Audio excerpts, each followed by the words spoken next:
Salam sejahtera buat kita semua. Senang sekali saya bisa menyapa Bapak Ibu Saudara sekalian dalam renungan harian hari ini. Sebelum kita membaca firman Tuhan dan merenungkannya, mari kita berdoa.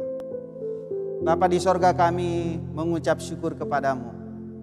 Tuhan memperjumpakan kami kembali dalam persekutuan ibadah pada hari ini. Kami mohon kuasa Roh Kudus menuntun kami mendengarkan firman Tuhan dan melakukannya untuk kami pedomani menjalani hari ini.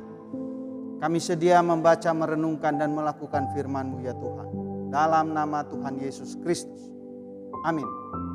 Pembacaan Alkitab kita Yesaya 43 ayat 10. Firman Tuhan demikian bunyinya.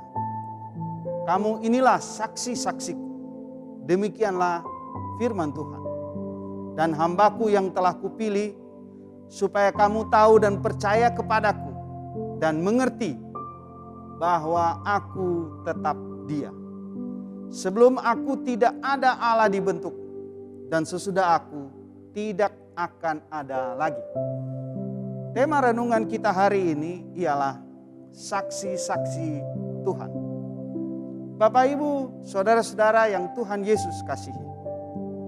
Kita sering melihat di persidangan-persidangan yang diliput oleh media dan ditayangkan secara terbuka. Di sana kita bisa mengamati para peran terkait dengan tema kita, misalnya saksi. Dia hendak bersaksi atas kejadian satu perkara. Saksi ternyata sangat penting untuk meyakinkan para hakim memutuskan bahwa perkara tersebut benar. Dan yang bersalah harus dihukum serta yang tidak bersalah harus dibebaskan. Bagaimana dengan saksi-saksi Tuhan? Apa peran mereka?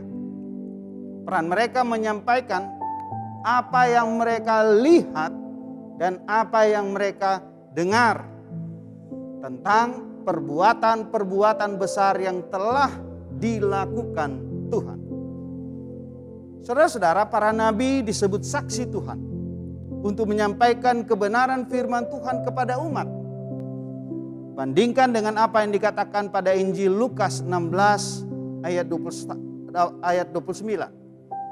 Tetapi kata Abraham, ada pada mereka kesaksian Musa dan para nabi. Baiklah mereka mendengarkan kesaksian itu. Kitab Yesaya yang bernubuat tentang akan datangnya juru selamat. Dan para nabi menjadi saksi dan Tuhan sendiri yang juga menjadi saksi. Sehingga apa yang sudah, sedang dan akan terjadi adalah rencana dan kehendaknya. Sebagai saksi, para nabi, rasul dan orang percaya adalah alat Tuhan untuk menyampaikan apa yang telah didengar mereka, dilihat, untuk disampaikan kepada orang lain, sehingga mereka percaya kepada Allah yang hidup dan Sang Penyelamat dunia.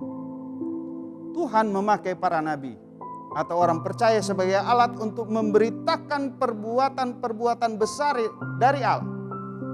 Perhatikan saudara-saudara apa yang disebutkan di 2 Petrus 2 ayat 9. Tetapi kamulah bangsa yang terpilih, imamat yang rajani, bangsa yang kudus, umat kepunyaan Allah sendiri, supaya kamu memberitakan perbuatan-perbuatan yang besar dari Dia, yang telah memanggil kamu keluar dari kegelapan kepada terangnya yang ajaib. Karena itu saudara-saudara, jadilah saksi-saksi Tuhan dengan ketaatan sampai akhir.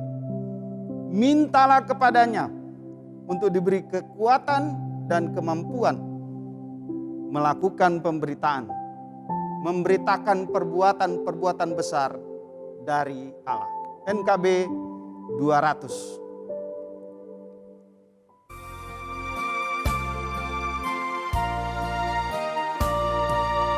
Wartakan Kristus dengan kasih-Nya, pengampunannya penuh. orang kan datang apabila engkau menjadi saksi teguh. Pakailah aku jalan berkat-Mu, memancarkan cahaya-Mu.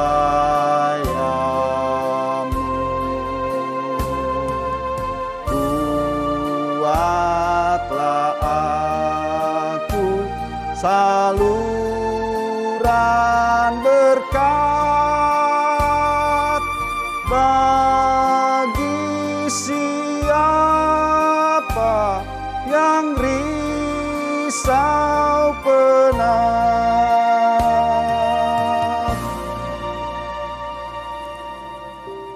Mari kita berdoa.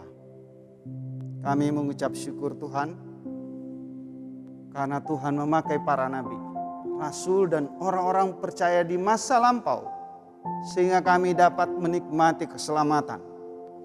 Pakai kami Tuhan untuk menjadi saksi-saksi-Mu agar semua orang di muka bumi ini mengalami keselamatan dari-Mu. Dalam nama Yesus Kristus. Amin.